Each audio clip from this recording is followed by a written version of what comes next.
Всем привет! Вы на канале Кинолюбитель, и сегодня я расскажу вам о научно-фантастическом телесериале «Черное зеркало». Главный мотив сериала – это влияние информационных технологий на человеческие отношения. Каждая серия не связана с предыдущими ни сюжетом, ни актерами, ни временем и ни местом повествования. Все сюжеты объединяет лишь сатира на тот образ жизни, что распространен в современном обществе.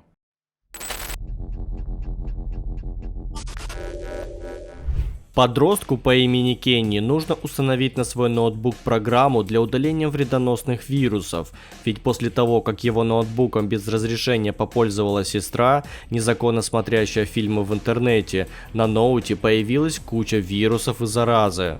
Зайдя по первой ссылке в поиске на сайт, он скачивает антивирус и запускает процесс удаления.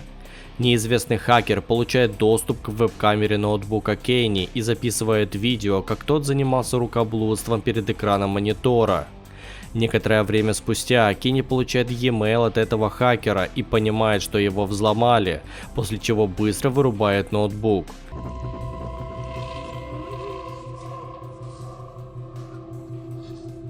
Хакер снова присылает Кенни e-mail и просит написать номер своего телефона, иначе видео с его выступлением, назовем это так, будет разослано всем людям из списка его контактов. Кенни не остается ничего другого, как подчиниться. Хакер просит парня всегда держать телефон включенным и заряженным, а также включить определитель местоположения, чтобы хакер всегда знал, где он находится в данный момент. На работе Кенни получает сообщение от хакера, который настоятельно просит его появиться на крыше одной парковки к 12 дня, иначе он сольет видео в сеть. Соврав начальнице, что ему стало плохо, Кенни удается добраться до пункта назначения вовремя. На крыше парковки его встречает мотоциклист с посылкой. Этот курьер тоже стал жертвой того же хакера и приехал сюда по его приказу. Он дает Кенни посылку с тортом внутри, затем фотографирует его, чтобы подтвердить, что он передал ему торт. Теперь Кенни должен доставить этот торт одному человеку, поселившемуся в комнате отеля. Приехав в место назначения, Кенни встречает Гектора, который получает сообщение от того же хакера. Проблевавшись и отпив из бутылки пойла, Гектор соглашается на слова парня. По приказу хакера Кенни фоткает Гектора, чтобы подтвердить доставку. Затем им обоим говорят пойти на парковку отеля и сесть в автомобиль. Кенни и Гектору приказывают поехать в определенное место за пределами города. По дороге к месту назначения Гектор признается, что в интернете хакер притворился девушкой по вызову, с которой у него должна была состояться встреча в комнате отеля. Будучи женатым, Гектор намеревается выполнить просьбы хакера, потому что боится потерять детей, если об этой истории узнает жена. Мужчина говорит парню, что хакер получил полный доступ к его жесткому диску, чтобы найти на нем откровенные фотографии и сообщения. После этих слов Кенни разливается слезами, очевидно осознав, что хакер то же самое сделал и с его ноутбуком. Они приезжают в назначенное место, после чего их просят заглянуть внутрь торта. Там они находят пистолет, кепку и солнечные очки. Им приказывают ограбить банк неподалеку. Кто водитель? Кто грабитель? Решив, что грабить пойдет Кенни, так как у него нет прав, Гектор будет ожидать его в машине. У Кенни начинается нервный срыв, но понимая, что другого выхода нет, собравшись, он следует в банк. Во время ограбления Кенни мочится в штаны от страха и даже этого не замечает. Женщина передает ему рюкзак с деньгами, и Кенни удается ограбить банк. Он возвращается в машину, и парочка успешно покидают место преступления. Далее им приказывают поехать на поле.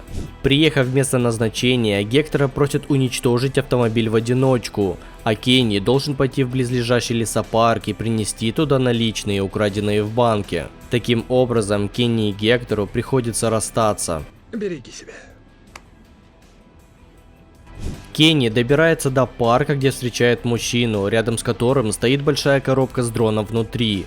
Этот мужик рассказывает, что он тоже жертва хакера и что сейчас им нужно драться насмерть, а победитель заберет все деньги. Хакер же будет наблюдать за ними сверху с дрона. Мужчина спрашивает Кенни, какое у них доказательство против него. Плачущий Кенни говорит, что всего лишь посмотрел на несколько фотографий. Мужчина спрашивает, как молоды они были. тем самым дав нам понять, что Кенни педофил, который мастурбирует на детские видео. Кенни, у которого все еще есть пистолет после ограбления, направляет ствол на мужика, затем на себя, но выстрела не происходит, так как все это время пистолет был без патронов. Кенни и мужчина начинают драться, в то время как дрон наблюдает за ними сверху. Гектор возвращается домой и получает еще одно сообщение от хакера. Изображение от Троллфейса. Гектор понимает, что хакер отправил жене переписку о том, что он нанял проститутку. Пикантная информация о других жертвах хакера, которые выполняли его требования, также была слита на всеобщее обозрение, и все они тоже получили сообщение с Троллфейсом. Кенни выходит из лесопарка, весь окровавленный и с сумкой, полной украденных денег. Ему звонит мама и говорит, что видео с его рукоблудством на детские видео было выложено в интернет, и истерично спрашивает, что же он наделал. Кенни не отвечает ей, а хакер и ему присылает фотку Троллфейса. Неожиданно появляются мигалки и становится понятно, что хакер слил местоположение маленького извращенца, поэтому его незамедлительно арестовывают. А на сегодня все, друзья. Всю серию ты сопереживаешь героям, особенно парнишке, подумаешь, делал то, что делают многие люди ради удовольствия. Но в конце открываются такие детали, что становится понятно, что Кенни был затроллен по заслугам. В подобную ситуацию может попасть каждый из нас, поэтому лучше заклеивать камеру там, где это необходимо. Друзья, а что бы вы делали на месте Кенни? Пишите свой ответ в комментариях. Не забудьте поставить кинолайк этому видео и подписаться на канал, чтобы не пропустить новые видео из данной рубрики. С вами был Кинолюбитель, желаю вам хорошего кино.